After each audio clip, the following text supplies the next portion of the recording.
नमस्कार फ्रेंड्स, मैं हूं आपके साथ Kapil Sahu. Life science by Kapil Sahu classes में आपका स्वागत है।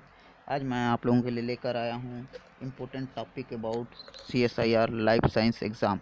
जी हाँ, जैसे क्वेश्चन पूछा जाता है हर वर्ष लाइफ साइंस के एग्ज़ाम में, तो कितने नंबर का कौन से यूनिट से क्वेश्चन पूछा जाता है और कितना क्वेश्चन कौन से यूनिट से, जो लाइफ साइंस के 13 जो यूनिट होते हैं उसके अंतर्गत मैं आप लोगों को क्लियर करने वाला हूं।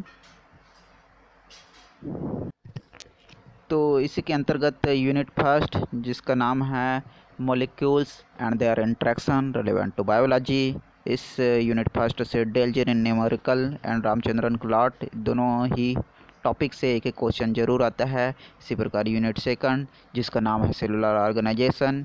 इस यूनिट के अंतर्गत अगर देखें तो सेल मेम्ब्रेन, इसके अंतर्गत फास्फोलिपिड या स्पिंगोलिपिड दोनों में से एक क्वेश्चन जरूर आता है। एंडोप्लाज्मिक रेटिकुलम, इस टॉपिक से भी एक क्वेश्चन जरूर आता है। Protein sorting, mitosis and meiosis, इन दोनों टॉपिक से भी एक क्वेश्चन जरूर आता है। टोटल अगर यूनिट सेकंड से देखें तो 8 नंबर का क्वेश्चन आता है। फंडामेंटल प्रोसेस यूनिट थर्ड का नाम है, यहाँ से ही सर्वाधिक नंबर का क्वेश्चन आता है।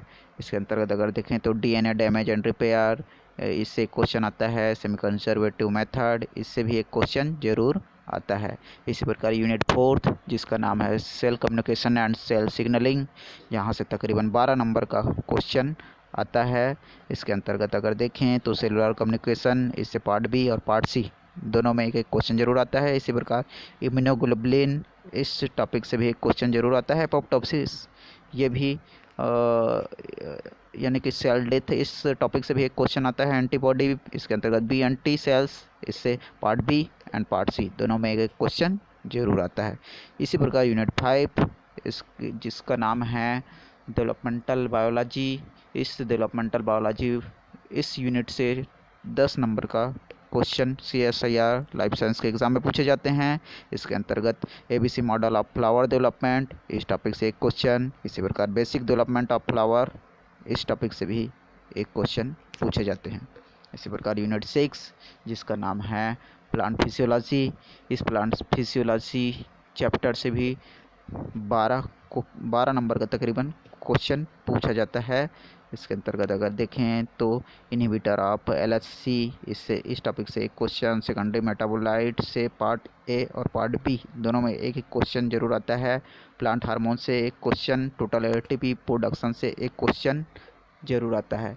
इस प्रकार एनिमल फिजियोलॉजी, इस चैप्टर से 7 नंबर का क्वेश्चन आता है। इस एनिमल फिजियोलॉजी के अंतर्गत ADH या वैसोप्रेसिन से एक क्वेश्चन। थायराइड से पार्ट बी और पार्ट सी दोनों में एक एक क्वेश्चन। किडनी, इस टॉपिक से एक क्वेश्चन। न्यूरॉन्स, इस टॉपिक से एक क्वेश्चन। हार्ट, इस टॉपिक से एक क्वेश्चन जरूर पूछे जाते हैं। इसी प्रकार यूनिट 8, जिसका नाम है इनहेरिटेंस बायोलॉजी, इस टॉपिक से अगर देखें तो म्यूटेशन, इससे एक क्वेश्चन। पेडिग्री एनालिसिस से एक क्वेश्चन। इंटरप्टोमेटिंग से एक क्वेश्चन। बेसिक्स ऑफ जेनेटिक्स से एक क्वेश्चन जरूर पूछे जाते हैं। इसी प्रकार यूनिट 9, जिसका नाम है डाइवर्सिटी ऑफ लाइफ फॉर्म, और यूनिट 10 जिसका नाम है इकोलॉजिकल प्रिंसिपल, दोनों यूनिट मिलाकर तकरीबन 15 नंबर के क्वेश्चन पूछे जाते हैं। तो यूनिट 9 जिसके अंतर्गत जिस टॉपिक से प्रश्न पूछे जाते हैं उस टॉपिक का नाम है classification of plants and animals, इससे तकरीबन 2 क्वेश्चन पूछे जाते हैं। इसी प्रकार लार्वा का नाम, इससे भी एक क्वेश्चन। डिसीज नेम, इससे एक क्वेश्चन। यूनिट 10 में अगर देखें तो R&K सिलेक्शन से एक question. Growth and rate and growth curve से एक क्वेश्चन। इसी प्रकार हैबिटेट एंड निक से एक क्वेश्चन। लोड का वोल्टैक्स मॉडल से एक क्वेश्चन। कंजर्वेशन से एक क्वेश्चन जरूर पूछे जाते हैं। इसी प्रकार 11th यूनिट, जिसका नाम है एवोल्यूशन एंड बिहेवियर, इससे तकरीबन 8 से 9 नंबर का क्वेश्चन पूछा जाता है। इसके अंतर्गत अगर देखें तो जियोग्राफिकल टाइम स्केल, इस टॉपिक से एक क्वेश्चन। हार्डी वेनबर्ग लॉ से एक क्वेश्चन। बिहेवियरल इकोलॉजी से एक क्वेश्चन। आइसोलेशन मैकेनिज्म से एक क्वेश्चन पूछे जाते हैं।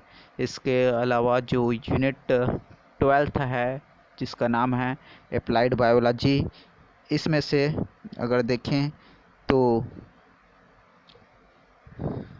इससे पहले 11th यूनिट छूटा है, तो geographical time scales, Hardy Weinberg's law, behavioural ecology, isolation mechanism. तो इस जो 11th यूनिट है, इससे सभी के सभी क्वेश्चन एक एक मतलब सभी ये चारों टॉपिक से एक एक क्वेश्चन ज़रूर पूछे गए हैं।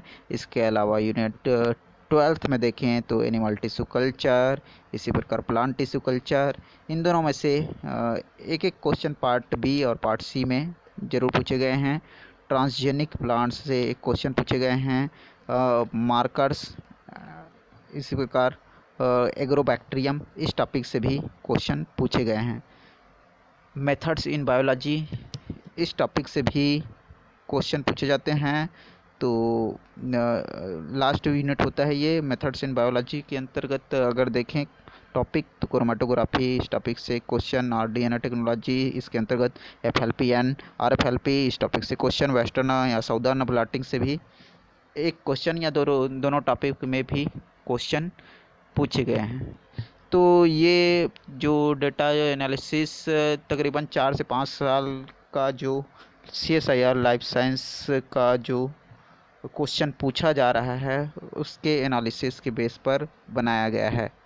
आप सब ने इस वीडियो को इतना ध्यान से सुना देखा, इसके लिए आप सबका बहुत बहुत धन्यवाद।